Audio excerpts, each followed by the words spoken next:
നാം എല്ലാവരെയും അനുഗ്രഹിക്കുമാറാകട്ടെ. അസ്സലാമു അലൈക്കും വറഹ്മത്തുള്ളാഹി വബറകാതുഹു. ഒരുപാട് ശാരീരിക പ്രശ്നങ്ങൾ അനുഭവിക്കുന്നവർക്ക് ഒരു ചെറിയ സൊല്യൂഷനാണ് ഇവിടെ ഞാൻ നിങ്ങളുമായി പങ്കുവയ്ക്കുന്നത്.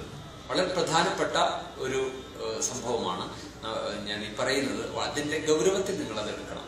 ശാരീരികമായ ഒരുപാട് അവശതകൾ അനുഭവിക്കുന്നവർക്ക്, ഡസ്റ്റ് അലർജി ഉള്ളവർക്ക്, മലബന്ധമുള്ളവർക്ക്, അതുപോലെ ഉറക്കിൽ കൂർക്കം വലിക്കുന്നവർക്ക് ഒക്കെ അതിന്റെ കാരണവും പരിഹാരവുമാണ് ഇവിടെ പറയുന്നത്. 2 ഹദീസുകൾ മുസ്ലിം സമൂഹം പ്രത്യേകിച്ച് ശ്രദ്ധിക്കേണ്ടതുണ്ട്. എല്ലാ ജനതയ്ക്കും ഇത് ഈ പ്രവാചക അധ്യാപനം ഫിറ്റാണ്. ഇത് നിങ്ങൾ പ്രാക്ടീസ് ചെയ്താൽ 50% അസുഖവും നിങ്ങളിൽ നിന്ന് ഇല്ലാതെയാവും. പ്രവാചകൻ പറയുന്നത് നിങ്ങൾ കേൾക്കുക. ഇബ്നു ഉമർ റളിയല്ലാഹു അൻഹു ആണ് ഹദീസ് റിപ്പോർട്ട് ചെയ്യുന്നത്. റസൂലുള്ളാഹി സ്വല്ലല്ലാഹു അലൈഹി വസല്ലം പറയുന്നു, ഇദാ ഉലിയൽ അശാ, രാത്രി ഭക്ഷണം നിങ്ങളുടെ മുമ്പിൽ എത്തിയാൽ, വഖീമത്തിസ് സ്വലാ, പള്ളിയിൽ നിന്ന് ഇഖാമത്ത് കൊടുക്കുന്ന ശബ്ദവും കേട്ടു, ഫബ്ദഉ ബിൽ അശാ, നിങ്ങൾ നിസ്കരിക്കാൻ വേണ്ടി പള്ളിയിലേക്ക് ഓടരുത്. ആദ്യം രാത്രി ഭക്ഷണം കഴിച്ച് നിസ്കരിക്കാൻ പോകാവൂ. ഏത് സമയത്ത്? ഇഖാമത്ത് കൊടുക്കുന്നത് കേട്ടാൽ പോലും.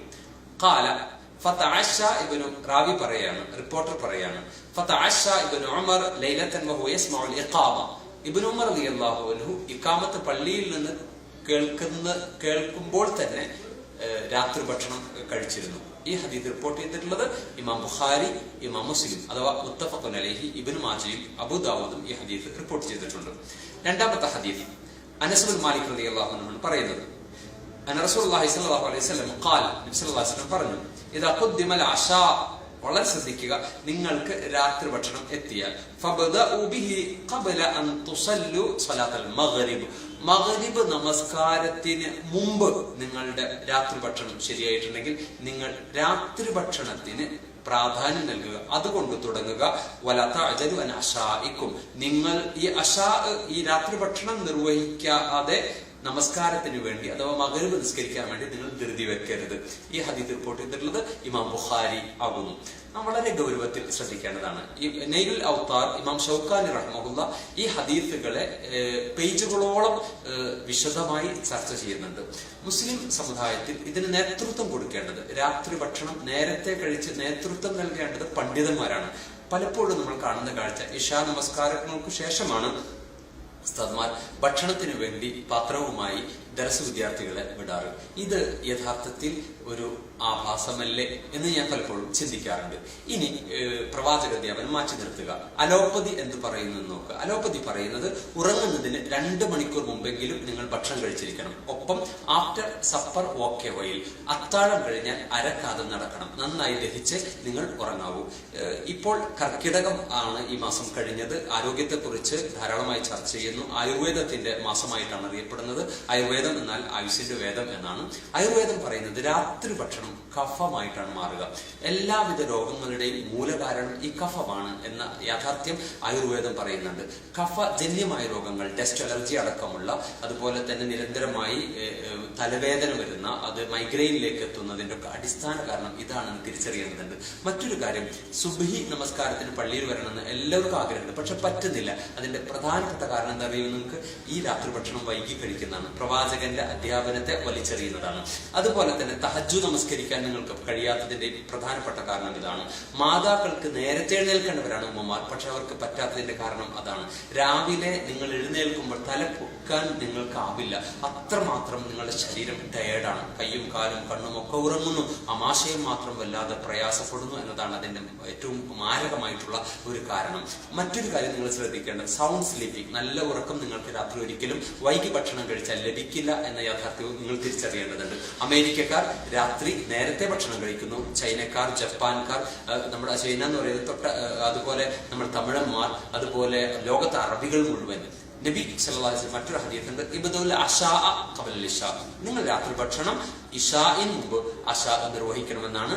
മറ്റൊന്ന്, നിങ്ങൾ മഗ്‌രിബിക്ക് മുമ്പ് കഴിയുമെങ്കിൽ നിങ്ങൾ കഴിക്കണം എന്നാണ്. സൂര്യാസ്തമയത്തിനു ശേഷം ഭക്ഷണം കഴിക്കുന്ന ഒരേ ഒരു ജീവിയുള്ളൂ, അത് മനുഷ്യനാണ് എന്ന യാഥാർത്ഥ്യം തിരിച്ചറിയേണ്ടതുണ്ട്. എന്റെ സഹോദരങ്ങളെ, വളരെ വിനയത്തോടു കൂടിയാണ് പ്രവാചകന്റെ വലിച്ചെറിയപ്പെട്ട അല്ലെങ്കിൽ പ്രവാചകന്റെ അവഗണിക്കപ്പെട്ട ഒരു ഹദീത്താണ് ഇത്. നബി തന്നെ പറയുന്നുണ്ട്, എന്റെ ഒരു വചനം ആരെങ്കിലും ഫസാദിന്റെ, കുഴപ്പത്തിന്റെ കാലഘട്ടത്തിൽ അത് ഹയാത്താക്കിയാൽ അവന് വലിയ പുണ്യമാണ് ഉള്ള ഉള്ളത് എന്ന് റസൂലുള്ളാഹി സ്വല്ലല്ലാഹു അലൈഹി വസല്ലം പറയുന്നുണ്ട്. അതുകൊണ്ട് ഈ പ്രവാചക ചര്യയെ നമുക്ക് എല്ലാവർക്കും ഹയാത്താക്കാൻ വേണ്ടി, ജീവിപ്പിക്കാൻ വേണ്ടി ശ്രമിക്കുക. മുഹമ്മദ് സല്ലല്ലാഹു അലൈഹി വസല്ലമിൽ വിശ്വസിക്കാത്ത നോൺ മുസ്ലിംസിനും ഇത് സ്വീകരിക്കുക എന്നത് നിർബന്ധമായ ബാധ്യതയാണ്. ആരോഗ്യം നിങ്ങൾ ആഗ്രഹിക്കുന്നുവെങ്കിൽ APJ അബ്ദുൽ കലാം മരിക്കുന്നത് 84-ാമത്തെ വയസ്സിലാണ്. അപ്പോഴും അദ്ദേഹം ആക്റ്റീവ് ആയിരുന്നു. അദ്ദേഹത്തിന്റെ ശീലങ്ങളിൽപ്പെട്ട ഒന്നായിരുന്നു രാത്രി നേരത്തെ ഭക്ഷണം കഴിക്കുക. അത്താഴം നിങ്ങൾ ലൈറ്റായിട്ട് കഴിക്കരുത്, ലൈറ്റായിട്ട് കഴിക്കുക. അത്താഴം അത്തിപ്പഴത്തോളം എന്നാണ് പഴമൊഴി, അത്താഴം അത്തിമരത്തോളം എന്നാണ് ന്യൂ ജനറേഷന്റെ മൊഴി. അതാണ് സകല രോഗങ്ങളുടെയും മൂലകാരണം. 40-30 കഴിയുമ്പോഴേക്ക് ഷുഗറും കൊളസ്ട്രോളും അടക്കമുള്ള എല്ലാ രക്തസമ്മർദ്ദം അടക്കമുള്ള മുഴുവൻ രോഗങ്ങളുടെയും കാരണം കൂടി ഇതാണ്. തിരിച്ചറിയുക. രാത്രി നേരത്തെ ഭക്ഷണം കഴിക്കുക, ലൈറ്റായിട്ട് കഴിക്കാൻ ശ്രമിക്കുക. പ്രവാചകന്റെ ഈ അധ്യാപനത്തെ ജീവിതത്തിൽ പകർത്തുക. തീർച്ചയായും നിങ്ങൾക്ക് ആരോഗ്യ ദൃഢമായ ഒരു ഗാത്രം ലഭിക്കും. രാവിലെ എഴുന്നേറ്റിട്ട് ശുദ്ധജലം 2-3 ഗ്ലാസ് കൂടി കുടിച്ചാൽ, ഹൈഡ്രോതെറാപ്പി എന്നാണ് പറയാ, അതുകൂടി ചെയ്താൽ നിശ്ചയം നിങ്ങൾ രോഗാതുരമായ ഒരു ശാരീരിക മാനസിക അവസ്ഥ നിങ്ങൾക്ക് ഉണ്ടാവില്ല. നല്ല ആരോഗ്യത്തോട് നിങ്ങൾക്ക് ജീവിക്കാൻ സാധിക്കും. അധിക ഗൾഫ് യുവാക്കളും മരിക്കുന്നതിന്റെ അല്ലെങ്കിൽ അറ്റാക്ക് വരുന്നതിന്റെ പ്രധാനപ്പെട്ട കാരണങ്ങളിൽ ഒന്നുകൂടിയാണ് ഈ രാത്രി നേരം വൈകിയുള്ള ഈ കരിച്ചതും പൊരിച്ചതും വറവ് സാധനങ്ങളുടെയും മെഴുക്കുകളുള്ള സാധനങ്ങളുടെയും ഒക്കെ ഈ കയറ്റി വെക്കൽ എന്ന യാത്ര തിരിച്ചറിയേണ്ടതുണ്ട്. ഭർത്താവ് ആ സമയത്ത് മാത്രമേ ഉണ്ടാകൂ, ഉച്ചയ്ക്ക് ഉണ്ടാവില്ല. നാസ്തിക്കും ചിലപ്പോൾ മക്കൾക്ക് ഒരുമിച്ച് കഴിക്കാൻ കഴിയില്ല. അതുകൊണ്ടുകൂടിയാണ് കുടുംബിനികൾ ഈ രാത്രി ഭക്ഷണം വൈകി കഴിക്കുന്നത് ഗുരുതരമായ ഒരു ദുരന്തമാണ് അതിന്റെ ഫലം എന്ന് തിരിച്ചറിഞ്ഞുകൊണ്ട് നാം ജാഗ്രത പാലിക്കുക. സർവശക്തനായ ജഗന്നിയന്താവ് നമ്മെ അനുഗ്രഹിക്കുമാറാകട്ടെ. അസ്സലാമു അലൈക്കും വറഹ്മത്തുള്ളാഹി വബറകാതുഹു.